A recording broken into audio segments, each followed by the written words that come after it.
할렐루야. 네, 사랑하는 성도님들, 오늘은 우리 요한계시록 12장 7절부터 17절의 말씀을 통해 우리 주님의 은혜를 나누기 원합니다. 오늘 본문 속에서 사도 요한이 환상을 통해 보게 된 것은 하늘에서 일어난 전쟁입니다. 미가엘과 그의 사자들이 용과 그의 사자들과 더불어 전쟁을 하게 되죠. 네, 누가 이겼을까요? 오늘 9절에 보니까 이렇게 나옵니다. 큰 용이 내쫓기니. 네, 이 말만 봐도 누가 승리인지 아시겠죠? 옛 뱀, 곧 마귀라고도 하고 사탄이라고도 하며 온 천하를 꿰는 자라. 그가 땅으로 내쫓기니. 왜요? 패배했으니까. 그의 사자들도 그와 함께 내쫓기니라. 네, 하나님의 군대 미가엘과 그의 사자들이요. 네, 이 용과 그의 사자들을 무찌릅니다. 패배한 이 용은, 사단은요, 이 땅으로 내쫓김을 당하게 되죠. 성도님들, 하늘에서뿐만 아니라 이 땅에서도 교회와 성도들을 위협하는 사단의 이 세력이 굉장히 거세고 우리를 위협하고 굉장히 강해 보이는 것이 사실입니다. 많은 사람들이 이 영적 전쟁에서 지게 되는 것을 많이 보죠. 그런데 그들이 아무리 강하다고 한들 오늘 본문에서 기록하는 것처럼 승리는 누구의 것입니까? 네, 하나님의 것임을 우리는 기억해야 합니다. 이제 앞으로 나오는 13장에 보면 두 짐승이 나와서 교회를 핍박하고 성도들을 핍박합니다. 무섭게요. 하지만 그것은 아주 잠시 동안 하나님께서 허락하신 제한된 권세일 뿐 그들은 결코 승리하지 못해요. 하나님이 승리하실 것이고 하나님의 교회와 하나님의 백성들이 승리할 거라는 거예요.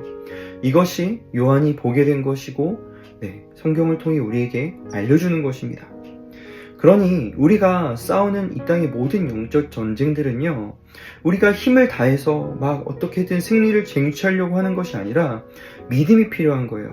이 싸움은 하나님이 이미 이기신 싸움을 우리가 믿음으로 함께 동참하여서 얻게 되는 것뿐이야. 하나님이 이기신 싸움을 우리가 함께 주님과 함께 싸우는 것뿐이라는 것입니다. 전쟁에서의 패배로 인해서 성도들을 참소하던 자, 즉 사단과 그의 사자들이요, 이 땅으로 쫓겨나게 됩니다. 땅으로 쫓겨났으니 하늘에서는 기쁨이 되죠. 그러므로 하늘과 그 가운데 거하는 자들은 즐거워하라. 그런데 큰 용이 내쫓겨간 곳이 어디입니까? 바로 이 땅이라는 거예요. 그래서 그러나 땅과 바다는 화 있을진저. 이제부터 온 땅에 교회와 성도들을 그리고 이스라엘을 핍박하는 사단의 무시무시한 공격이 시작됩니다. 핍박하고 박해하고 괴롭히는 거예요. 13절을 보니까 용이 자기가 땅으로 내쫓긴 것을 보고 남자를 낳은 여자를 박해하는지라. 여기서 남자는 메시아를 뜻하죠. 그리고 이 남자를 낳은 여자는 이스라엘을 뜻합니다. 그리고 나아가서 이 땅의 교회들을 뜻할 거예요. 그러니까 이스라엘과 교회를 향한 사단의 박해가 진행이 되는데 기억하시길 바랍니다. 제한된 기간 동안이라는 것입니다. 이로 인해 우리는 지금도 수많은 영적 전쟁들을 하고 있지만 참 견디기 어려운 영적 전쟁들을 이때에 경험하게 될 것입니다.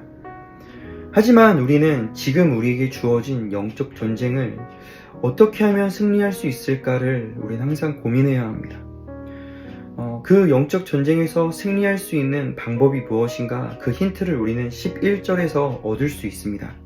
또 우리 형제들이 어린 양의 피와 자기들이 증언하는 말씀으로써 그를 이겼으니 그들은 죽기까지 자기들의 생명을 아끼지 아니하였도다. 이들이 영적 전쟁 가운데에서 사용했던 무기가 무엇이었을까요? 칼이었을까요? 아니면 긴 창이었을까요?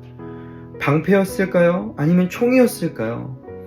이런 어떤 눈에 보이는 무기가 결코 아니었다라는 거예요. 이들은 어린 양의 피를 의지했습니다. 하나님의 말씀을 무기 삼아서 자신에게 주어진 이 영적 전쟁을 임하였고요. 결국 승리했다라는 것입니다. 에베소서 6장 10절과 11절에서는 우리 모든 성도들에게 이렇게 권면합니다. 끝으로 너희가 주 안에서와 그 힘의 능력으로 강건하여지고 마귀의 관계를 능히 대적하기 위하여서 하나님의 전신갑주를 입으라. 우리 너무 잘 아는 말씀이죠. 하나님의 전신갑주. 이 전신갑주는 칼이나 방패나 어떤 외적인 무기가 결코 아닙니다. 그 다음에 나오는 말씀을 보면 진리의 허리띠, 의의 호심경, 평안의 복음의 신, 믿음의 방패, 구원의 투구, 그리고 말씀, 곧 성령의 검을 취해야 된다라고 에베소서 말씀을 통해 우리에게 알려주고 있어요. 왜 우리는 이런 전신갑주를 취해야 될까요?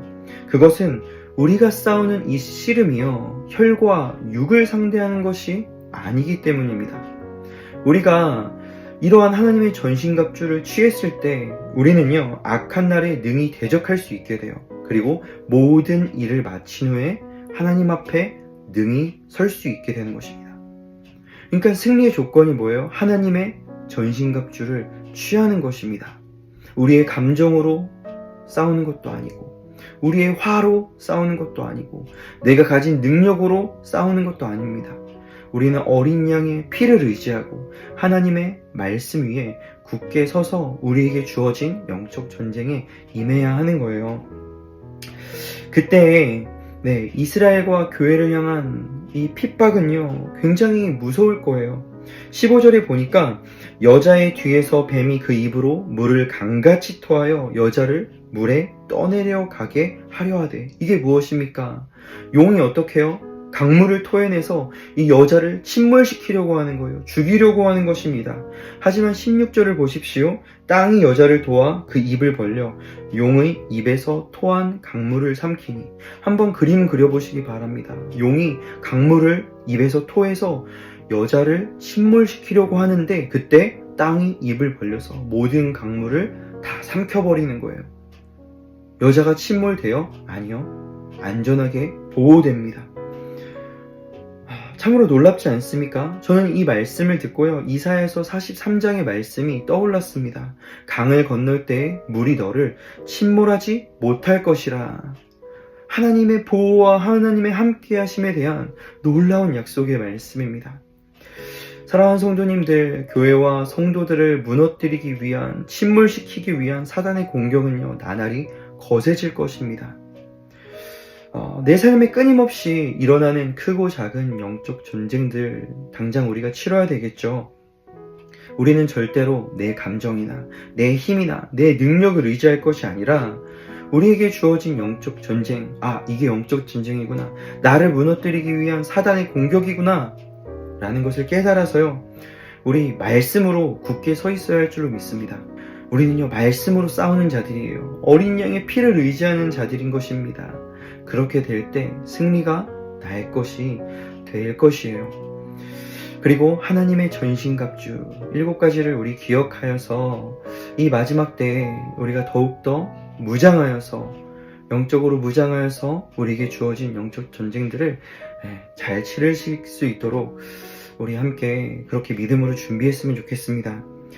그리고 강물이 나를 삼키지 못하도록 나를 보호하시는 그 하나님의 보호와 안전을 우리가 꼭 기억했으면 좋겠어요. 오늘 우리에게 주어진 하루의 삶 가운데도 우리를 침몰시키려고 하는 여러 공격들, 영적 전쟁들이 있을지 모릅니다. 그때 우리 믿음으로 주님과 함께 서 있으시기를 주님의 이름으로 축원해요. 우리 말씀으로 오늘 하루도 승리하실 줄로 믿습니다. 주님의 이름으로 축복합니다.